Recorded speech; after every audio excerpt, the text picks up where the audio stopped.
Well, you know, except I have to do all this crap. My 4 nephew is 60. It's based on 4 driving habits, braking, turning, speed, learning how to follow it, and music comments. Here are the 3 safety factors. Unsafe driving, other influence contacts, good reliability, 12 acceptance rate, well, I don't know. It's certainly because I know it's free.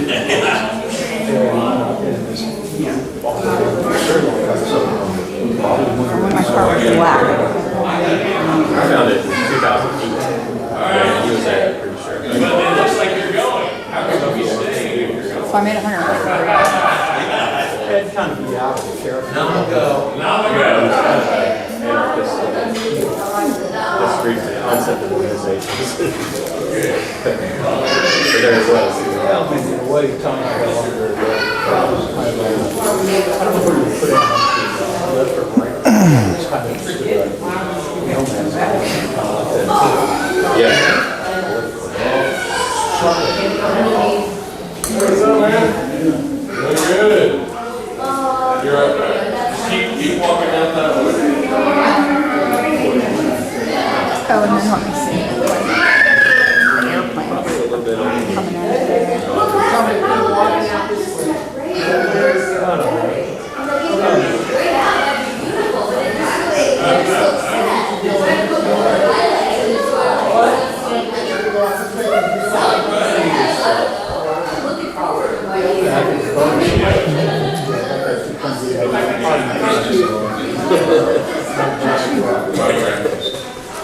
Well, I guess we're going to run over to Riviera Maya. Okay. What? Drive all over the middle of it. They're gonna run on over to Riviera Maya. Who is? Are we? No, it was someone that was. Oh, okay. Oh, I'm thinking Cantina Laredo. It's like, what? We have the wrong thing?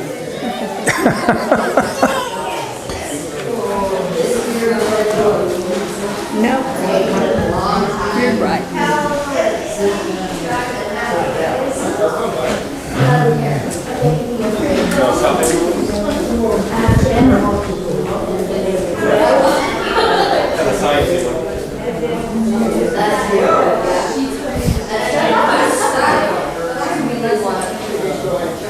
Next month we're going to talk about just trying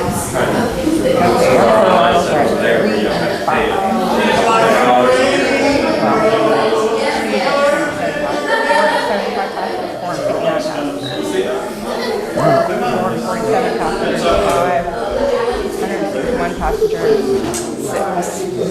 I think you could get right. Exactly. Definitely should be able to get some rides out of that. Yeah, like, Yeah. free cars for Bill or Google or anything else I've seen. That'll give you like Oh, we'll be all right. 5 We'll minutes and you have you off. head straight home after That's like right. this. Probably have you home by. Well, you might not make the 3 o'clock. But of course, that's when the flight arrives, right? So they got to get their luggage, get off, find ground transportation, all that. So.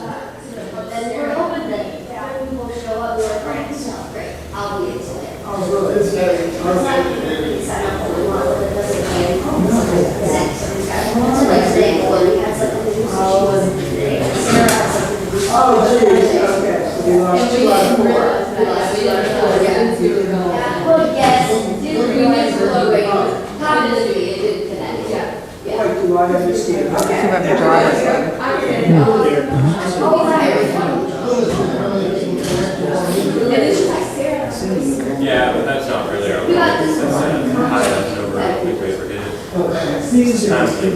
Usually when it's had a problem, I want you to see we can't stream.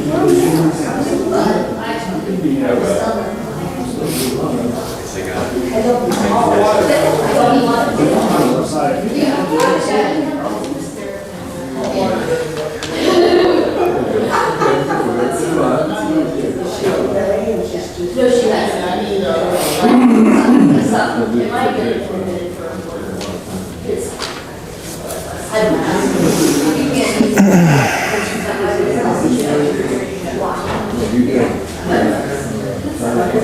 like a party bar, it's like, and I've asked Isaac to be helpful. I've been trying to get my friend Murray to do it, but he started to walk around. He's really good with kids. He says. Jerry? What are you doing today? I think I'm gonna end up reading this obituary since Vern can't be here through, I guess it'll be the member schedule. Probably that English word.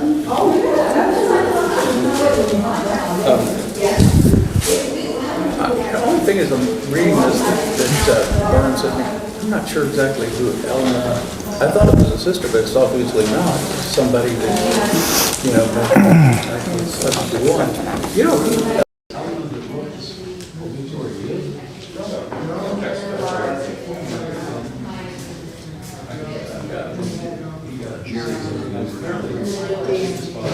Jerry has numerous stories. Chris? What do you do?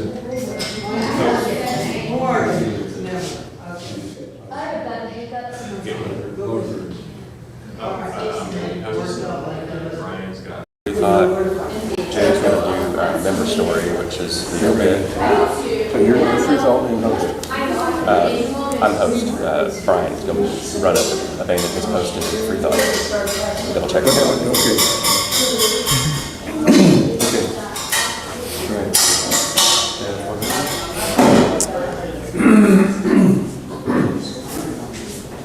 Still good with the Free Thought? It's so darn hard to do this at once, so I don't like my free thought very much. So you can look at that. I like your host.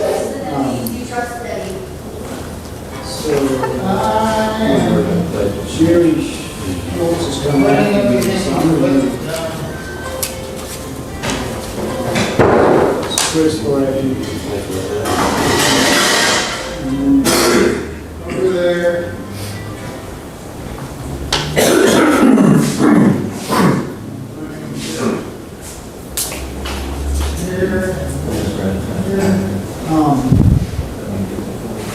We've got it here. This is one I have them listed as, is retired biologist, university graduate attorney. That's how I describe it. And I've seen it.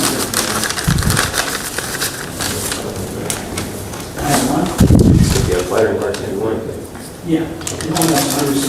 Do you want some popcorn? No.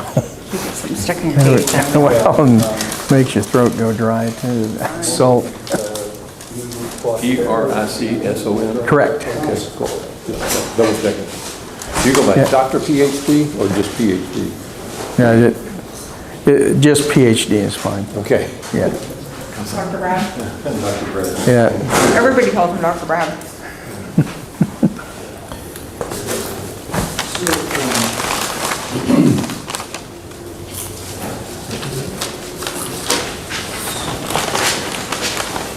We don't have music during the intermission, shouldn't we? And Bob, what kind of music we have to go to politics, Steve Martin says atheists have no songs. That's true. Yeah, I've heard that refrain. It's definitely a song about atheists. Are you getting any more water? Maybe. It's a volunteer slot if you don't like the music. I might get a little bit more. Yeah, that's always one of the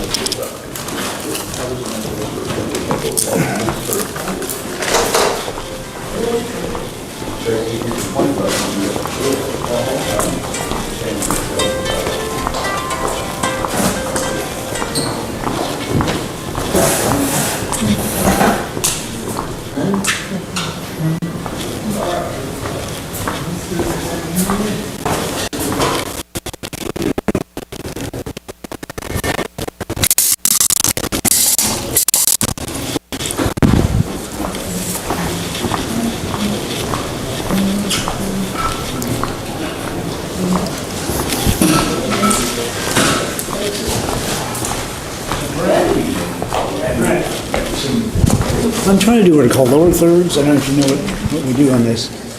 So we do somebody up there, and then we put their name up there, and it goes, says who they are. So I okay. made one for you, but I don't know if I describe, if you like the description. Oh, wait, I can't do two of those at once. But that's what I wrote on there. I don't know if you wanted to change it to something else. Or I had put something on there, but I didn't know. Yeah, that's fine. All right. Sure. All right. What's the title of this? It's the, what is this? Brett, what's the title of it? Chromosome 2, human chromosome 2 precludes creationism. I'm gonna try to remember that. That's the title of this is. I gave it that title for our stream.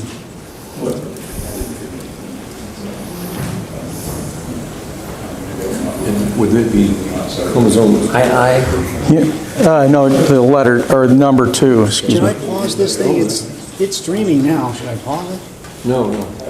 Because it's recording permanently, I guess, That's fine, because that's what we're gonna have on there. that's fine. All right, okay. I mean, it's streaming right now, and I'm trying to put up that chromosome. How do you spell chromosome? I think C-H-R-O-M-O-S-O-M-E.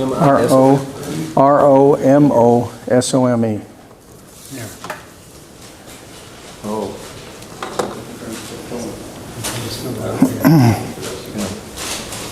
Chromosome 2, comma, precludes.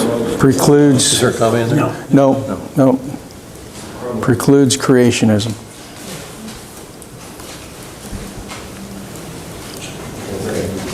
Human chromosome 2 precludes creation. All right. Correct. Got it.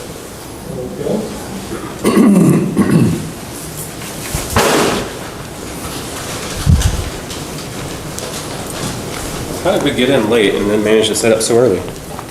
Usually scrambling in last minute.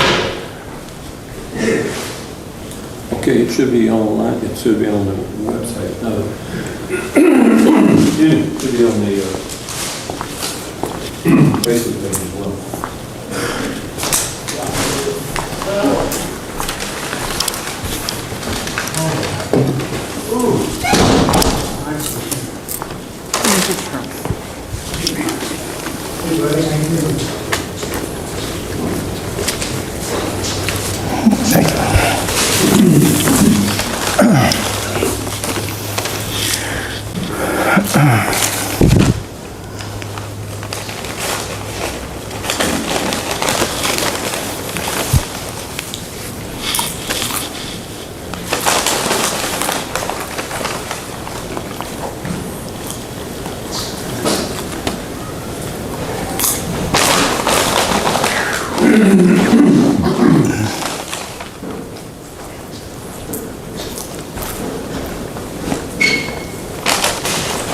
After your talk, I'll grab one of those wireless mics and go around for questions. Oh, yeah, sure. Right? Yep. And Oop, power down, timer's on. I don't want it to shut off.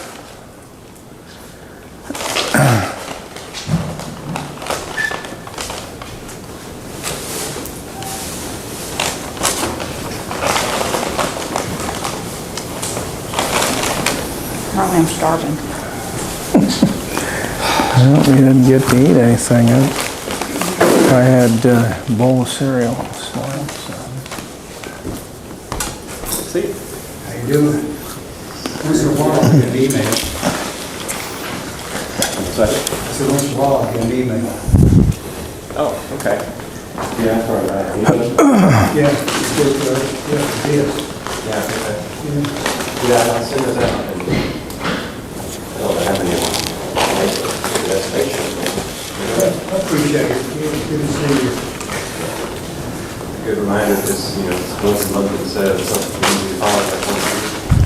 It is every time 1 o'clock here, isn't it? Or Thursday? Yeah, third Sunday. Got to be consistent about it. Yeah, yeah. Pretty consistent. It's just a weird cadence, you know?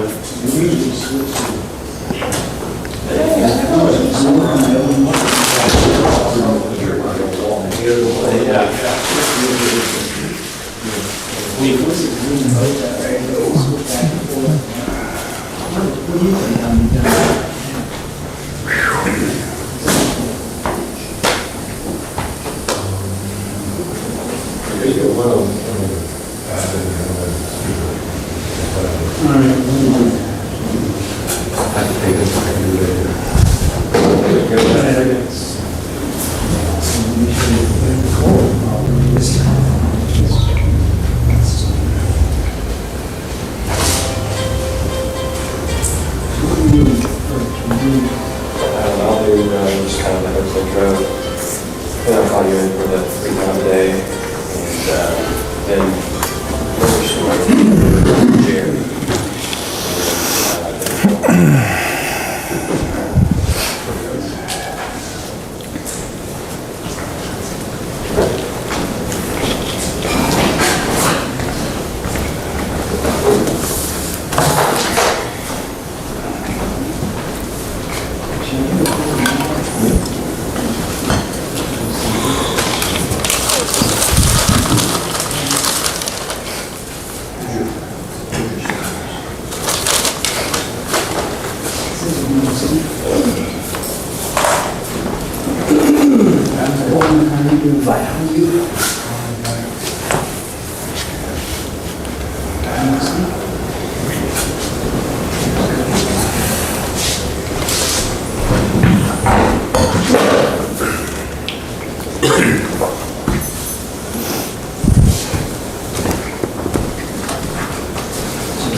Guess that's what I get for touching it. For offering it. Just waiting for that to turn to 1 o'clock.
We haven't lost anybody quite a lot.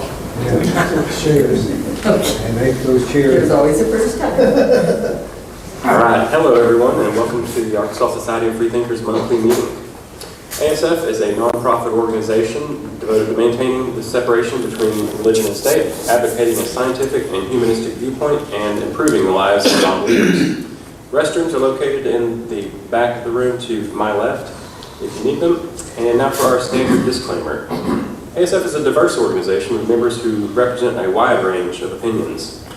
The speakers who present at our monthly meetings do not necessarily represent the views of ASF or its individual members. Because we are a 501c3 organization, ASF cannot directly support candidates for public office, but we can advocate for causes such as the separation of church and state, scientific literacy, societal progress, and truthful communication. That said, we have Brian Shank, who will come up and deliver today's free thought of the day. And if y'all could give him a warm welcome, that'll help him out here.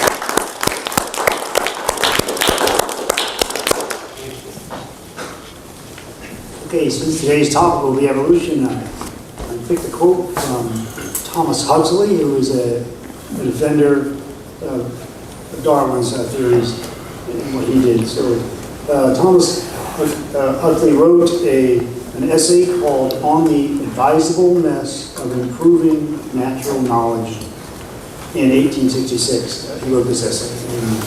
And this is one of the quotes from the essay. It says, "The improver of natural knowledge absolutely refuses to acknowledge authority as such. For him, skepticism is the highest of duties, blind faith, the one unpardonable sin." And in that same paragraph, he goes on in that paragraph, in that essay, by saying, "The man of science has learned to believe in justification, not by faith, but by verification." Thank you.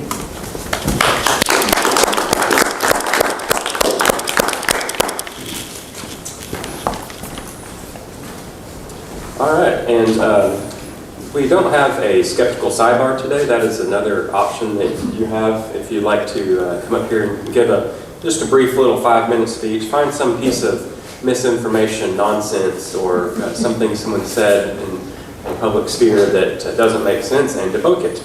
That's what skeptical sidebar is, and it's a lot of fun. It's easy to prepare for. So just give me a shout if you'd like to do that, or email us at info@arfreethinkers.org. Next up, we have a member story, which is kind of the personal side of our organization. And today's member story is something of a eulogy for one of the members who have been around us for longer than we can remember, I think. Tom Morgan died recently.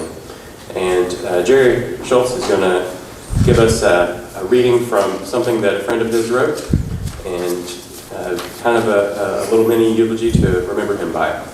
Jerry?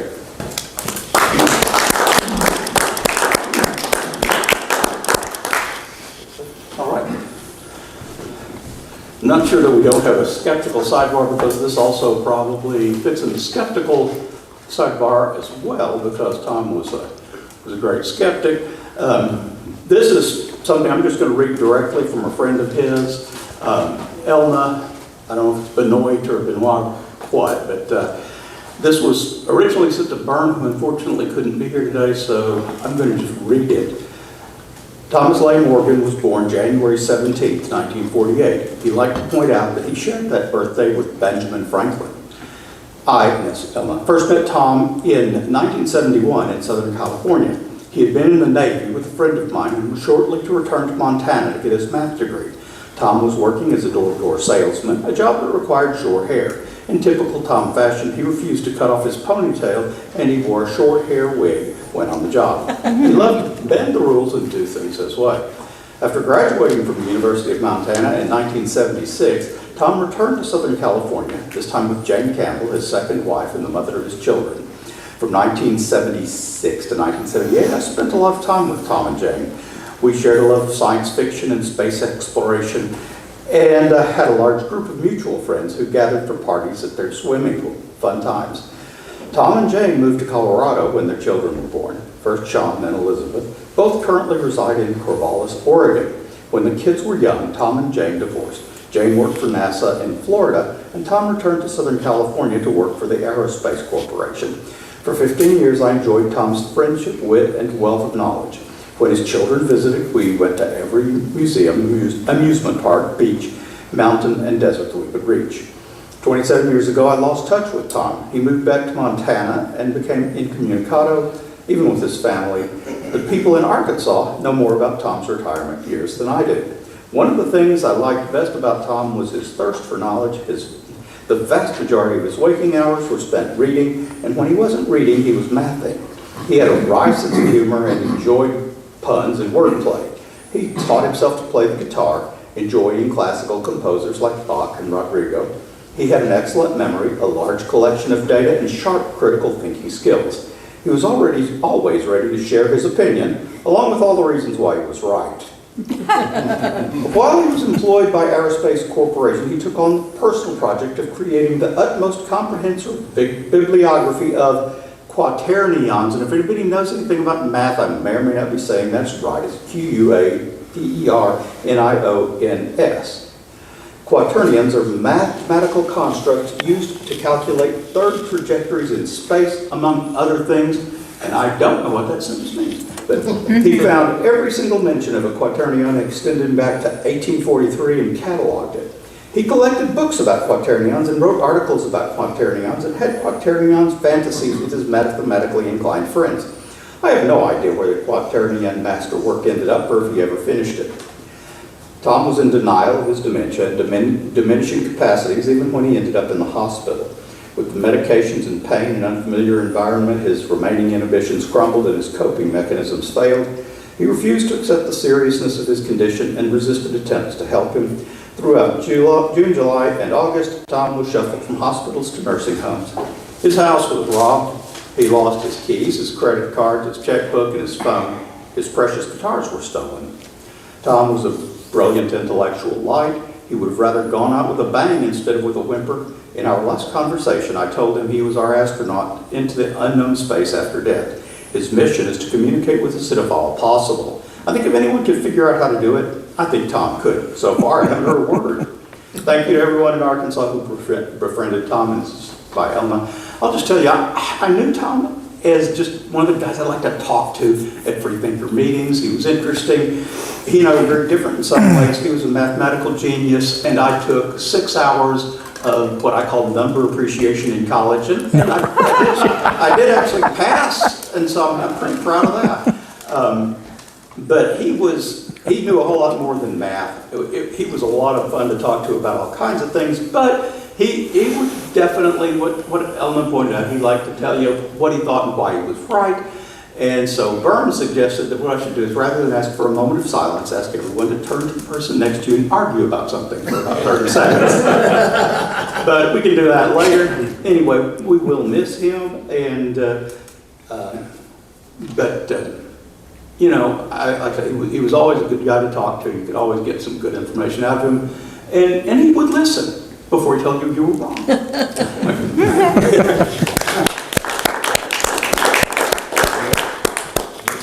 Thank you, Jerry. Next up, we have our main speaker for today, Brad Erickson, who is going to inform us about Chromosome 2 and how it precludes creationism, assuming this works. If everyone could give Brad a big round of applause for coming out and helping All right. Okay, well, we're jumping ahead a little, so there we go. Okay. All right, well, thank you, Chris, and I'd like to thank ASF for inviting me to be the speaker today. I got interested in this topic from watching a bunch of YouTube videos here recently. My background is in molecular biology, and I'll describe that here in a moment. But in preparing for this, I realized that there was a lot of material that could be presented, and so I felt a little bit like a mosquito in a nudist colony. I wasn't exactly sure where to begin, so I'll try to do my best to make a nice flow of the presentation. So first, a little bit about myself. Born and raised in south central Nebraska, so that's where Axtell High School is located. I graduated in 1974. Went to undergraduate at University of Nebraska at Kearney. At that time it was known as Kearney State College. Got a double major in biology and chemistry. I then went from there to Baylor College of Medicine in Houston and got my degree in virology, epidemiology from there. Then did a couple of postdocs, and then went into industry for a little while for a company known as Microgenesis. And our big claim to fame while there was that our company was the first to get FDA approval for a candidate HIV vaccine. And then once I got tired of the inhibitory environment of industry, shall we say, I decided to go back to teaching, and just happened that a position opened at my undergraduate university, and so I spent 28 years there before retiring. So that's my background. Okay, so I've divided this talk into two parts. And the reason I've done that hopefully will be quite clear as we proceed through the presentation. But creationists oftentimes like to declare themselves scientists. Okay, we're doing creation science. We've got Institution for Creation Research. We've got the Creation Museum, etc. Okay? I thought it would be worthwhile to spend just a little bit of time describing what it means to be a scientist and what science is, how it works. Okay, so I've got 3 different individuals giving their take on what it means to be a scientist. So Sam Harris. The scientific mind is one that is willing to have its concepts of reality constrained by good evidence and good argument. Secondly, A.C. Grayling, a very famous philosopher. If you know who he is, good for you. If not, I'd suggest reading some of his work. But science is the outcome of being prepared to live without certainty. Okay, think about what religion attempts to do. Provide you certainty, right? It's the exact opposite of this. And therefore a mark of maturity. It embraces doubt and loose ends and is a process that is not perfect but is the best we have. And then finally, this is from a recent publication in the journal PLOS. And I've given the citation if you're interested. But it is basic to science that we have never tested all possible hypotheses. Hence, we do not say that we prove things in science, right? Okay? So we never have a final and absolute knowledge about any aspect of the universe. Nevertheless, the scientific method provides us with the best form of knowledge that humans can attain and ensures that we use the most thoroughly tested understanding at any time. Okay, so given that, science is based upon 3 premises. The first of these is the world or universe is real and the human mind is capable of knowing its real nature. I've oftentimes said when I've been explaining this to students that if you don't accept this one, maybe you better go to a different career. Okay, or stated another way by a rather famous individual, the most incomprehensible thing about the universe is that it's comprehensible.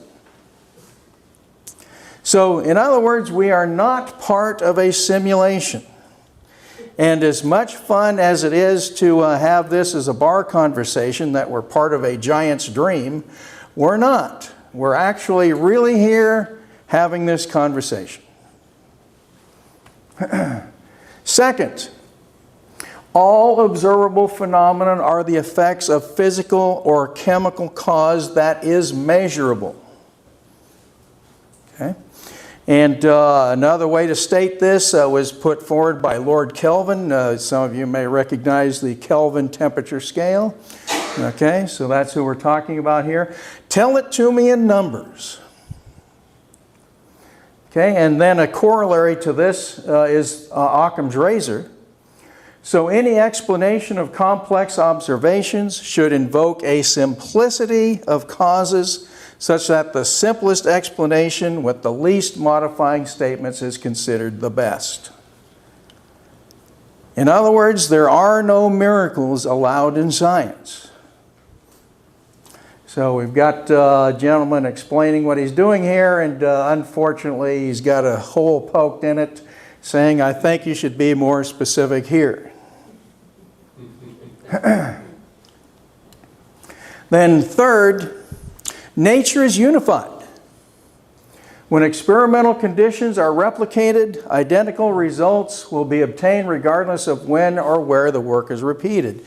So water will boil under the same conditions on Earth as they will on Pluto. We just have to take into consideration the gas law. Okay? And the future will resemble the past so that what we learned yesterday applies tomorrow and vice versa. Now, this oftentimes gets confused with the tentative nature of scientific data. They are not the same. Okay? In other words, when we discover something new that displaces what we previously thought, that's what we mean by the tentative nature of scientific data. Okay? But it doesn't change the laws of physics, the laws of chemistry, the laws of biology. Okay, so given this, then the rules of science are, science must be testable against the natural world. Where else will you test it? Okay? Science must be explained by reference to the natural world. Okay, again, how else are you going to refer to it? Scientific data is tentative, as I just described.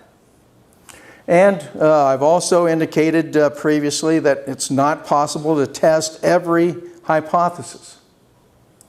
Scientific data must be repeatable.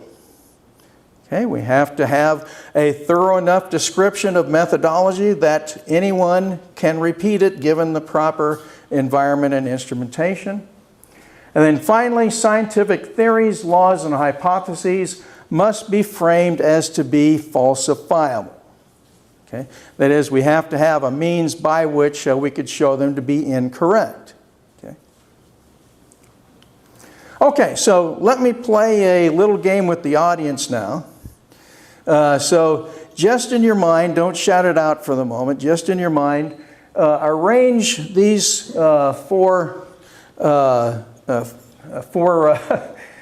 terms into the order from most important to least important. So I'll give you a couple seconds here. Okay, does somebody want to share the order they came up with? Yeah, go ahead. Facts, theories, laws. Facts, theories, laws, hypotheses. Okay, that's close. That's close. Anyone else want to take a shot at it? Facts, hypotheses, theories, laws. Nope, that's not going to work either. I'm going to go laws, facts, theories, hypotheses. Nope, that's not going to work either. Okay, so let's discuss what's going to happen here. Okay, in science, theories are going to be at the top, and I'll explain why here in a moment. This is followed by laws, then hypotheses, and then facts. Okay, so let's think about a fact. Since we kind of started with with water boiling, so we know, for example, that with 1 atmosphere pressure, water boils at 100 degrees centigrade. Period, right? But does that tell us anything about why water boils at 100 degrees? No. Just says boils at 100 degrees, right? Okay? We need the theory of thermodynamics to help us explain why water boils at 100 degrees. And that's why theories in science are placed at the top. They have the greatest degree of explanatory power. And this is something that creationists often attempt to try to obfuscate, okay, the meaning of the word theory. Evolution is just a theory, right? Okay, so on to part 2. Okay, so here's the anatomy of a chromosome. And a chromosome is our basic hereditary unit in eukaryotes. Okay, that is organisms that have a defined nucleus.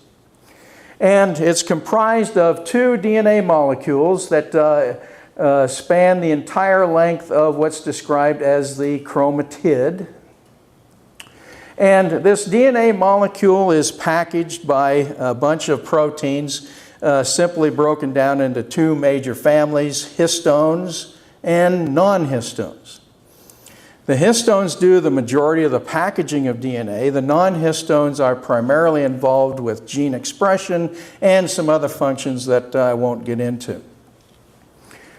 Then we have, oops, I hit the wrong button.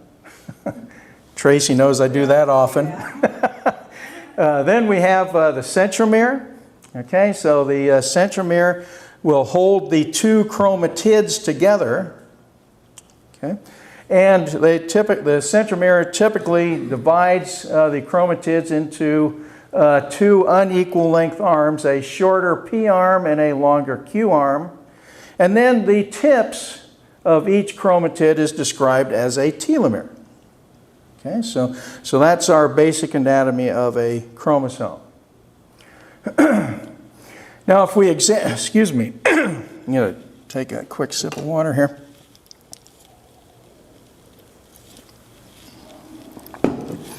Now if we take a look at the complete set of chromosomes for an organism, this is described as their karyotype. And what I've illustrated here is that on the left panel we have a karyotype of a human male, and we've got 23 pairs of chromosomes, and note we have the X and Y chromosome, again designating this person as most likely male. Okay. And on the right hand side we have again a human karyotype, but this time of a human female, showing two X chromosomes. Okay? So again, note that we've got 23 pairs of total chromosomes here. So if we take a look at the chromosome, or at the karyotypes of all of the great apes. Okay, so what we note is the following. So both chimpanzee species have 48, gorilla 48, the three species of orangutans 48, and the last great ape, okay, humans 46. Okay. So, of course, once this became clear that these were the chromosome number counts, people immediately got curious, why do humans only have 46? Okay, so in 1956, which is a very good year, by the way, 1956, oops, darn it, hit the wrong button again. The human karyotype was established, and then the chimpanzee karyotype was established in 1960. So, this provided evolution with a testable prediction. Okay, if a common ancestor had 48 chromosomes, that is 24 pairs, then humans carry a fused chromosome, dropping us down to 23 pairs. Okay. Now some of you may be thinking, well, wait a minute, we had 48. If we fuse one, doesn't that take us to 47? Okay, and I had to think about that for a moment myself. Okay, but no, it doesn't, and the reason is because this fusion has to take place during meiosis, when we reduce the chromosome number in half. Okay, otherwise it could not be passed on in the gametes, you see. So it could not. This event would be occurring only in a somatic cell, as we would say. Okay, okay, so let's take a look at what we should get if this happened. Okay, so here's our ancestral chromosomes. Okay, so from our great ape ancestor. This would have undergone a fusion event, generating telomeric structure or telomeric sequences in the middle of the chromosome. Okay, and then we would have two centromeres, one on either side of the fusion site. Okay, so, and I apologize, this particular figure got blurry. I tried my best to sharpen it up, but anyway, here's our modern day chromosome 2. Okay, we have an inactivated centromere, we have the telomeric sequences in the middle, and we have the active centromere on the other side of it. Okay. So this could come about in one of two ways. Either we had fusion of a chromosome of two chromosomes in our ape ancestor, or the other great apes had a fission event at the identical location, okay, in all of their lineages. Okay, but as we saw from Occam's razor, okay, the most simplest explanation is usually the best. Okay, so it was felt that the fusion event was the most likely. Okay, so let's see if they were right. Okay, so again, comparing the great ape karyotype, so with the human karyotype, Trudeau and Grouchy were the first to propose a fusion event generated human chromosome 2 in 1972. But it wasn't until 10 years later that a study was done that provided pretty good evidence for this. Okay, and again, if you're interested in any of this work, I've provided the citations for you. Okay, so this was the main figure of a paper that appeared in Science in 1982. And what we're looking at from left to right are human, and then chimpanzee, and then gorilla, and then orangutan. And this is the karyotype of each of those individuals that that results from a staining technique known as Giemsa. Okay, and Giemsa provides these beautiful banding patterns. Okay, and what immediately becomes apparent is how similar the banding patterns are, regardless of which chromosome we're looking at. Okay, between all of the great apes.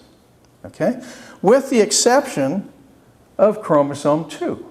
Okay, so note that chromosome 2, we just have the single chromosome 2 in humans, whereas we've got the 2 chromosomes, okay, in the other great apes. Okay, so what's the most reasonable explanation for this? Well, again, we could have a fusion event that produces human chromosome 2. And so that's what this figure is attempting to illustrate. It lines up chimpanzee, gorilla, and orangutan with humans. And note that the banding pattern fits very, very nicely between the 2 chromosomes and the chromosome 2 of humans. However, at this point, creationists simply said, well, of course they're similar because the Creator designed them that way. Okay, this doesn't mean that a fusion took place. Okay, it just happens to look this way. So we had to wait until we had DNA sequence to be able to definitively show that a fusion event had taken place. And this came about in 2005, okay, with the sequencing of human chromosomes 2 and 4. And it was further expanded upon in 2012. Now, the telomeres, and remember those are the ends of the chromatids, okay? The telomeres consist of highly repetitive DNA sequences. Remember that DNA is comprised of 4 bases, so A, T, G, and C, okay? And the telomeres have a very distinct repetitive nature to them, okay? They're comprised of TTA, GGG, and its complement CCC-TAA. Okay? Now, DNA has chemical directions, so that's what this 5' and 3' mean. And I'm not really going to go into that any further. Just realize we have chemical direction, okay? And so these are maintained in a linear array. Now, note what would happen if we have a telomere-to-telomere fusion. So our TTA-GGG would now be fused directly with CCC-TAA. Okay. Is this what we observe when we carry out sequencing? And yes, it is. Okay, so note on the top, okay, we've got our TTT, GGG, or GAA, or I'll get it right yet, TTA, GGG sequence. Okay, or a slight modification of it. And I'll explain why we have the slight modification here in just a little bit. Okay, and then we go to the site of fusion, and voila, we switch to CCC-TAA. Exactly as we would predict if we had end-to-end fusion of 2 telomeres, right? Okay, so approximately when did this fusion happen? Well, we can make another prediction. Neanderthal and Denisovan genomes should show sequences more closely related to the chimpanzee than present-day humans. Okay, because Neanderthals evolved approximately 300,000 years ago. Homo denisovan evolved approximately 160,000 years ago. Okay, so these genomes were sequenced from Neanderthals and Denisovans, and that's amazing technology in itself, being able to sequence ancient DNA like that. Okay, but the results of the paper that took a look at this, again, you can find that paper in Journal of Heredity if you're interested. The results show that the chromosomal fusion event occurred before the last common ancestor of the Neanderthals and Denisovans, as they share similar sequence with us. Okay, so Denisovans have 4.5% and Neanderthals have 8% of sequence that was determined to be chimpanzee specific. Okay, this sequence is absent from modern day humans, exactly as we would predict. So based on this data, the estimated fusion event occurred, according to MEGA, occurred between 740,000 and 3 million years ago. So that's quite a stretch, quite a span. Okay, but more recent work has narrowed this down very nicely, down to about 800,000 years ago is when the fusion event occurred. And that's illustrated in this figure. And this paper, if you have any interest in human origins at all, absolutely fascinating. Okay, so Science 381, 979, 984 by Hugh et al. So on the left-hand scale, we're looking at time in thousands of years. So 1,000,000 will be a million. Okay, then 800,000, 600,000, etc., down to present. Okay, if we look when Homo erectus was present, okay, and Homo erectus, by the way, was one of the more successful species of humans. It was around about 1.5 million years, so it's beaten us by quite a bit so far. Okay, but note that we still have the 2 chromosomes. Okay, we have not had a fusion event occurring yet. Okay, then, due to a dramatic ice age climate change, okay, we almost went extinct. Okay, we had an extremely severe bottleneck. This bottleneck lasted a long time, 117,000 years. Okay, before climate returned to a point where it was now suitable, more suitable, shall we say, for human existence. Okay, and note that there's a huge fossil gap, and by this they mean it's very difficult to find human fossils of any kind, okay, in this particular time span. And it makes sense because human population had gone down to fewer than 1,280 individuals. We were that close to being extinct. Okay. Then climate improved. We started getting expansion of our population again.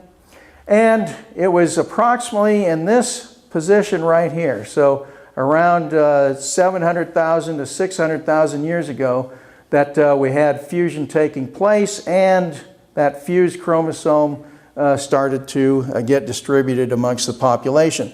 Now, it makes sense that we could get it at this point because a small population would allow the rapid distribution of that chromosome to the extant individuals, right? So a smaller population spreads faster.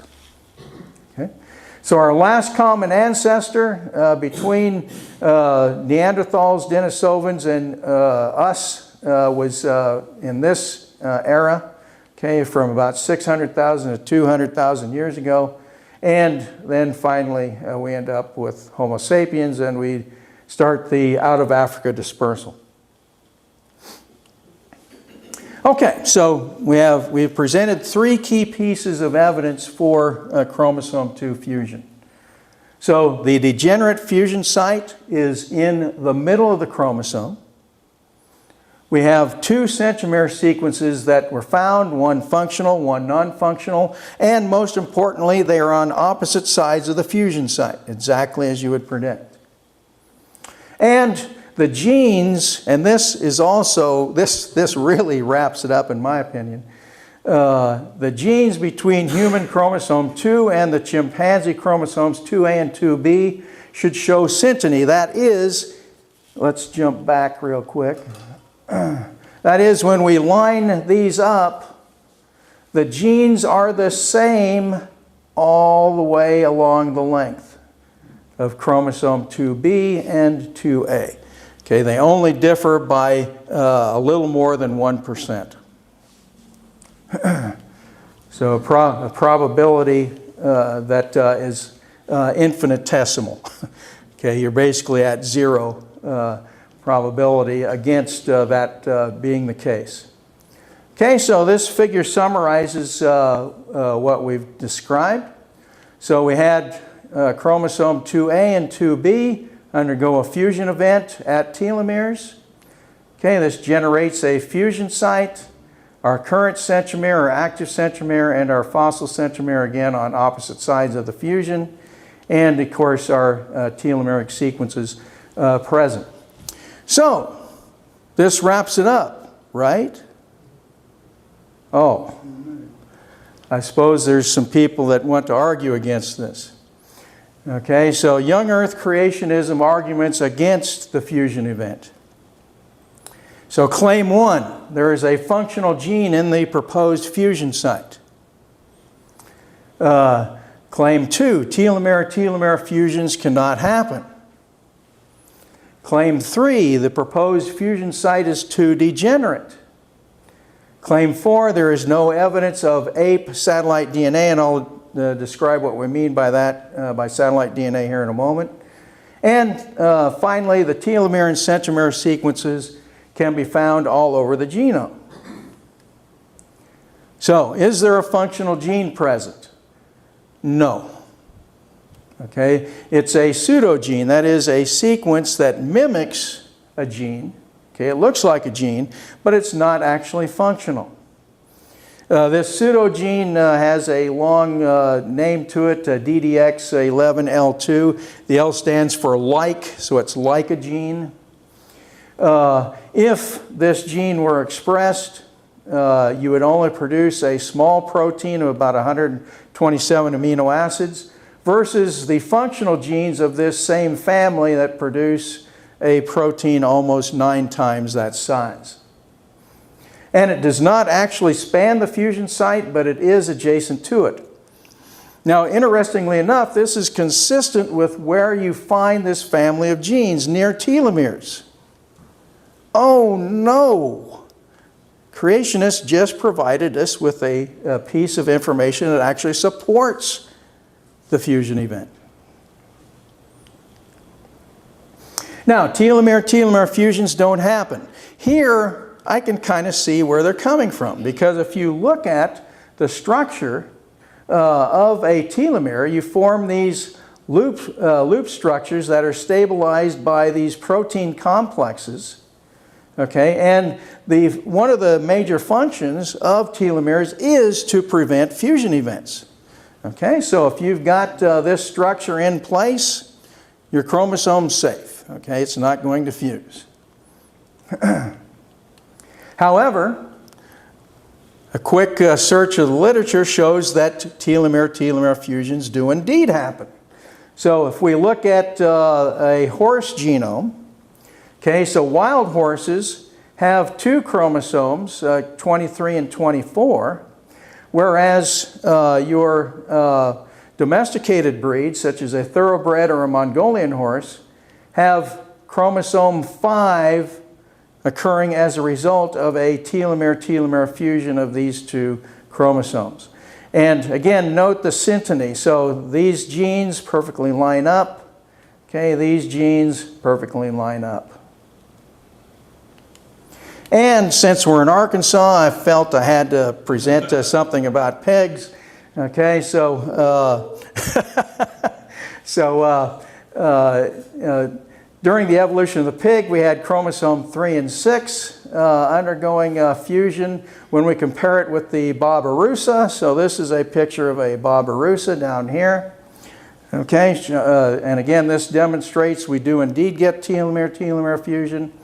And if we look at red river hogs and the warthog, we also observe chromosome fusion in those species. Okay.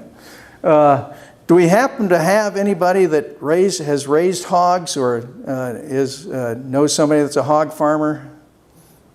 Turns out that karyotype determination is a very important part of doing that because if you're not careful and you allow improper matings, your litter size drops way down.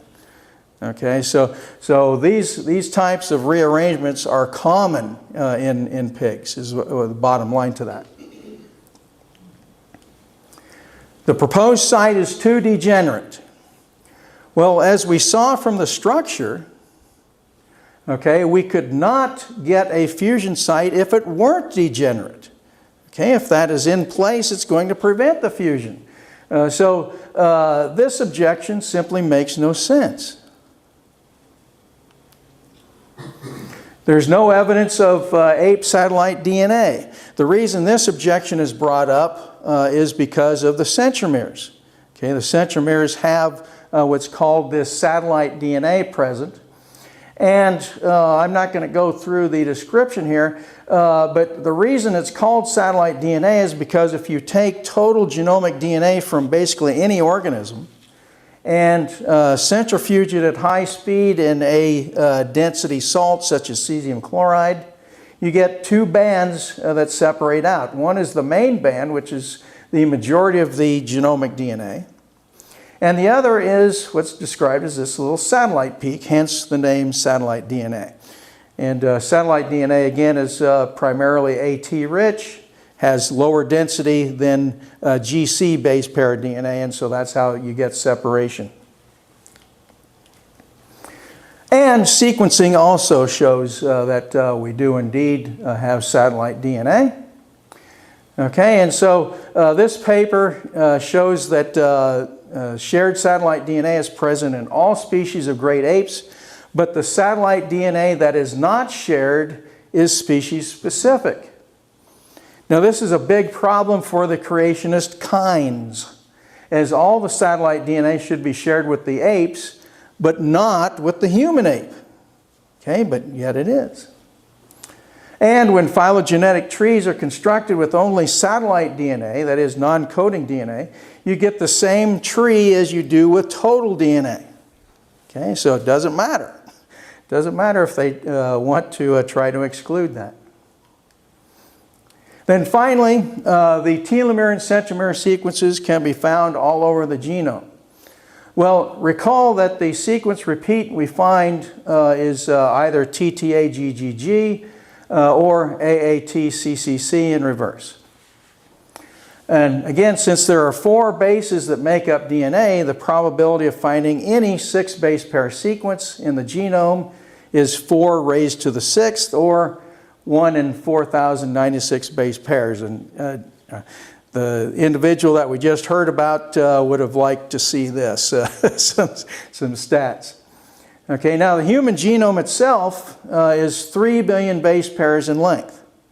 So therefore, just by chance, we divide 4,096 into 3 billion.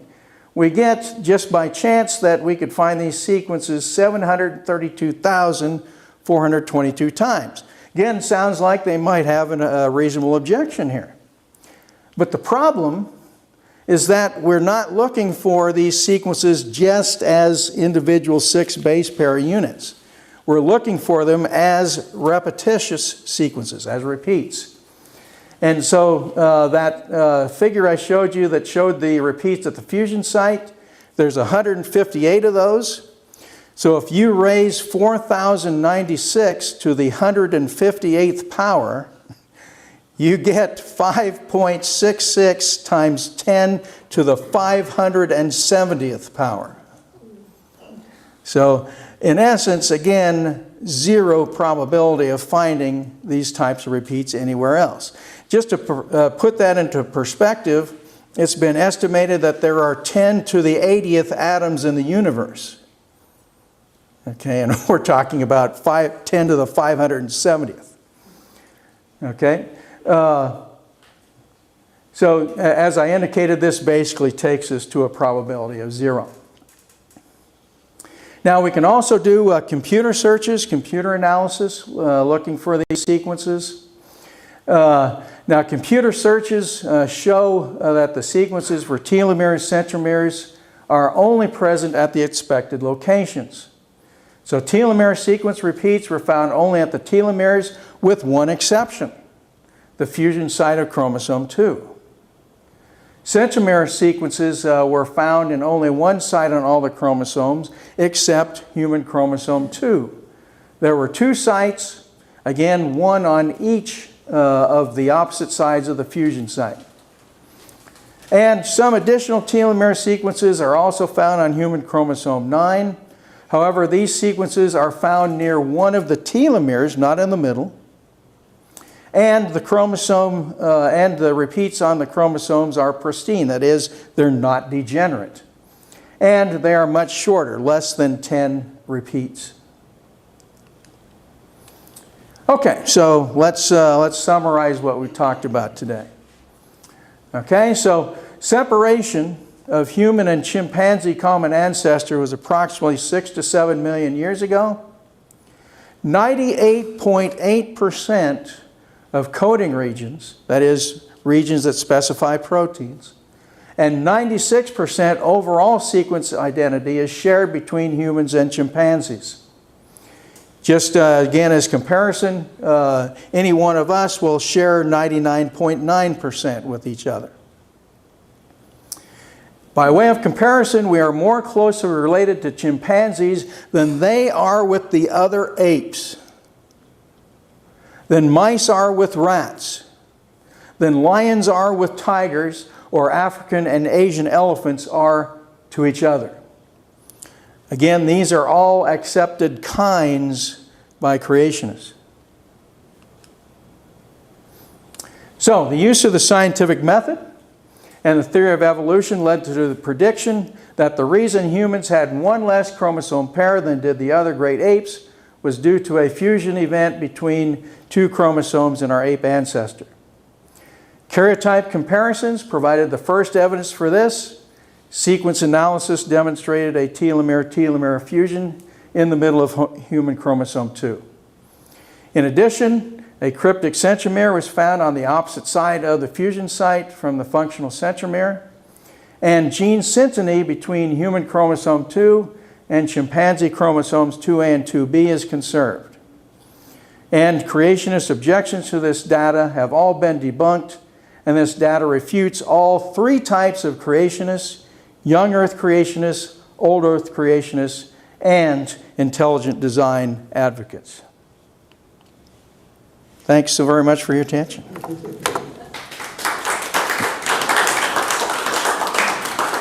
Anyone have questions? Yes. Is there two questions? One, what function does this chromosome 2 have? I mean, how is that different? Is there some kind of a functional difference associated with that, a reason for existing? And 2, what were the conditions, like with the Ice Age or whatever it happened about 600 to 800,000 years ago, where the human population narrowed down so greatly? What might have been, is there any speculation as to what these circumstances are that caused this to happen, occur initially?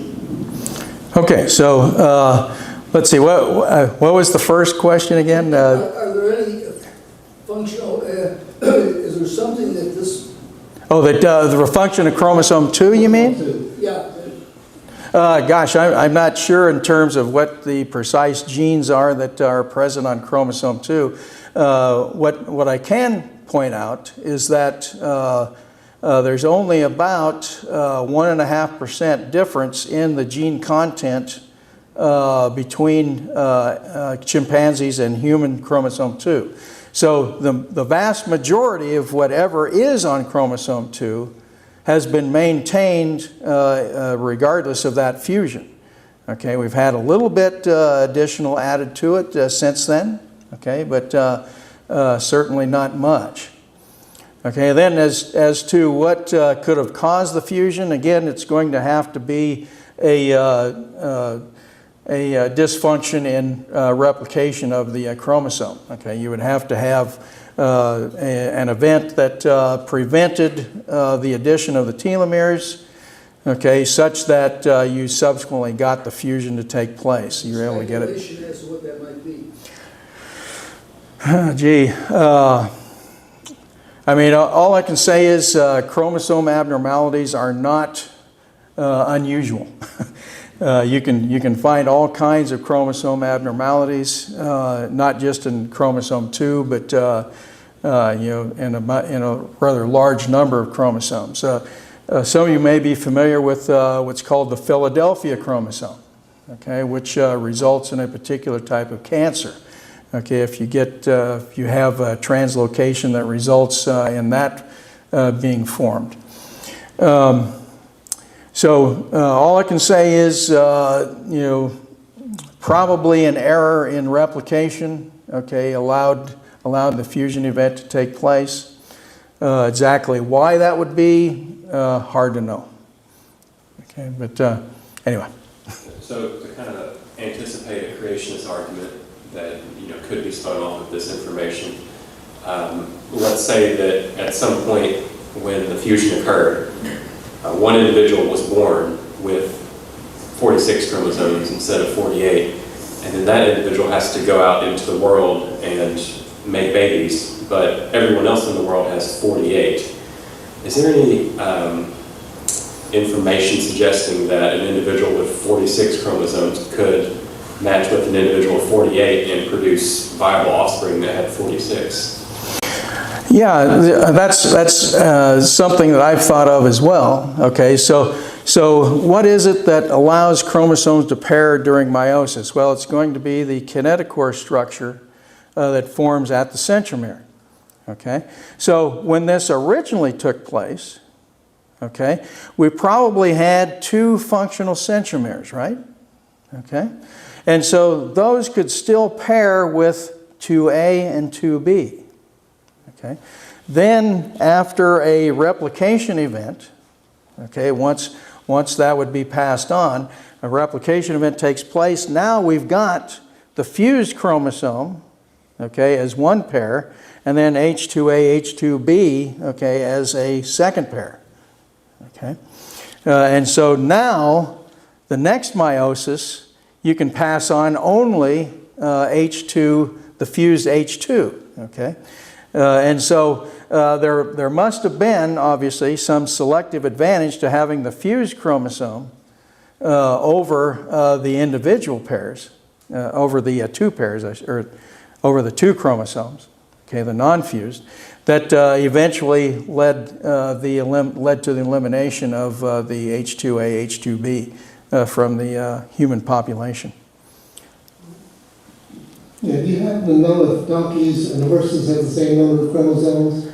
Let's see. Donkeys have 1 less pair than horses, I believe is the way it goes.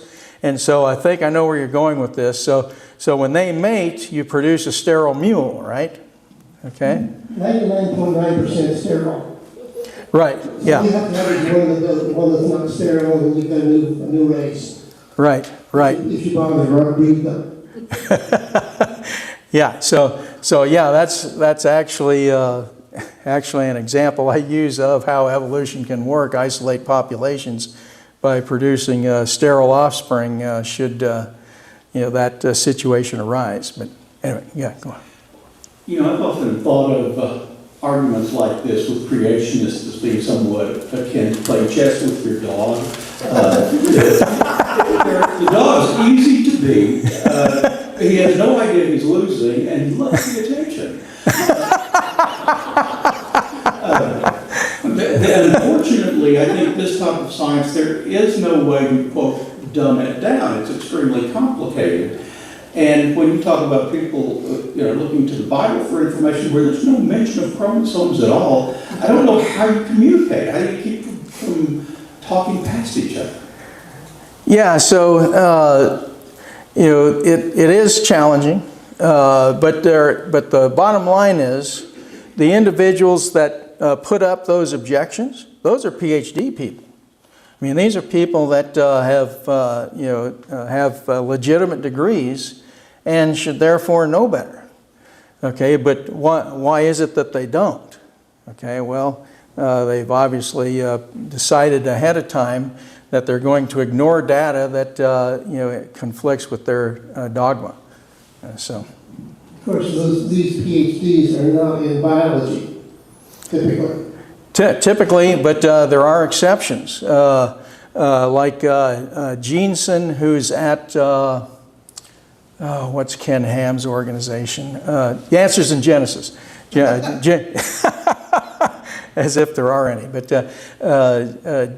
Jeanson is a PhD from Harvard, molecular biologist, that claims some of these things up there actually are not true. He's been shown to be wrong many times. But anyway, he doesn't care. And that's kind of the bottom line. Getting a PhD is not a scientific process either. Doesn't have to be, but it should. The prime directive of the human mind is delusionalism. Don't confuse me with the fact. What is a chromosome? I keep it simple with them in saying that the first law of thermodynamics says that energy can neither be created or destroyed nor transformed. Therefore, there can be no creation nor creator. That stops them for a while. Of course, they'll usually jump in. Well, where did the energy come from in the first place? Is what they'll typically reply, and of course that eventually leads you to an infinite regression argument. So.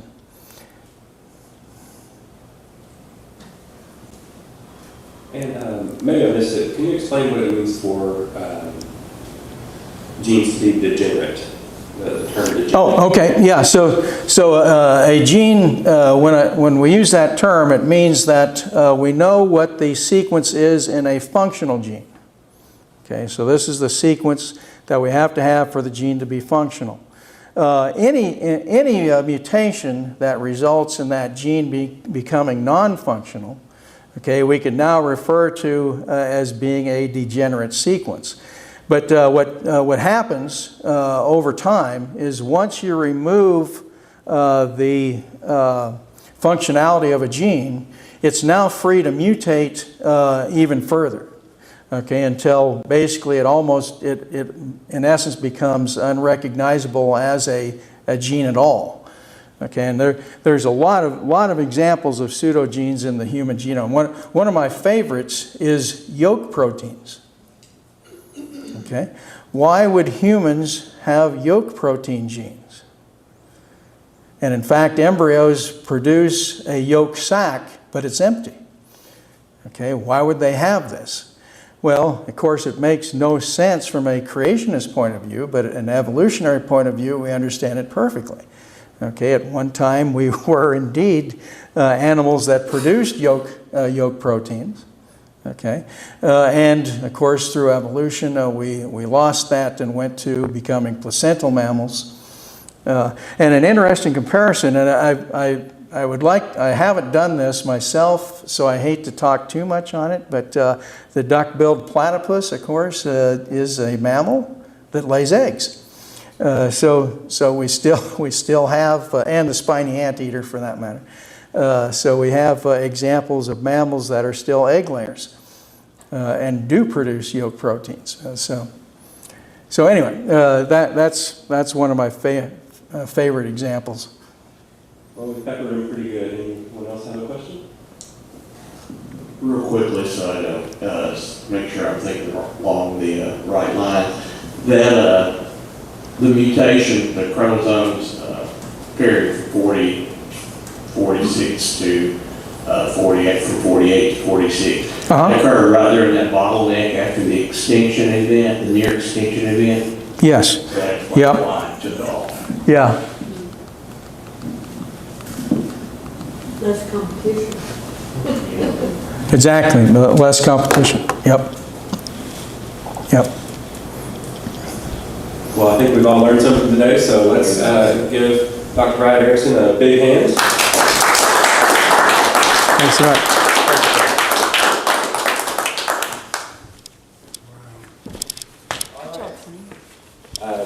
Now for some standard items. If you'd like to step on up here and contribute the free thought of the day, member story, skeptical sidebar, or a main talk like Dr. Erickson just did, just give us a shout. We've got openings in the future next couple months. Next month, we will be talking about Discord and how you can use it to your advantage. And we as an organization definitely want to do that rather than continuing to pay enormous costs to buy subscriptions to meeting services. If you would like to follow what ASF is doing, we've got a lot of events actually on our calendar, and you'll never know that they're there unless you work out a system to follow them. So one easy way is to just bookmark the arfreethinkers.org website, and we have a copy of the calendar that's posted there for all events in the future. Another way is to keep track with meetup.com. That's an app that you can install on your phone to see what events are coming up. And there's even more complicated ways that I'm willing to walk anybody through to merge that calendar with your Google Calendar or Yahoo or Apple, whatever you're using. So lots of ways to keep track. Coming up, we have a regular series of meetings every month. And coming up, we have tomorrow, fourth Monday, Discord night, where we're going to use Discord again. There are some instructions there. On October 7th, it's First Tuesday again at American Pie, where we meet up and eat pizza, drink cheap beer, and chit-chat. On the 12th, we have a second Sunday Cantina Communion on October 12th. That's the second Sunday of each month. And on the second Monday of the month, on the 13th of October, another Discord night. And then on the 19th of October, that is the third Sunday of the month, so that's when we have our next monthly meeting. So, we're full of activities, and it's also an opportunity if you have something that you would like to post up there, a potluck, a dog walk, whatever it is that you like to do. We offer a platform that you can post that, and sometimes you got to do it a couple times in a row, but eventually folks start showing up, and you've got somebody doing things with you who isn't going to proselytize you, probably. So everything's probabilistic, right? Thank you everyone for coming, and please clear out those snacks in the back so I don't have to, and I will see you all next month. Thank you.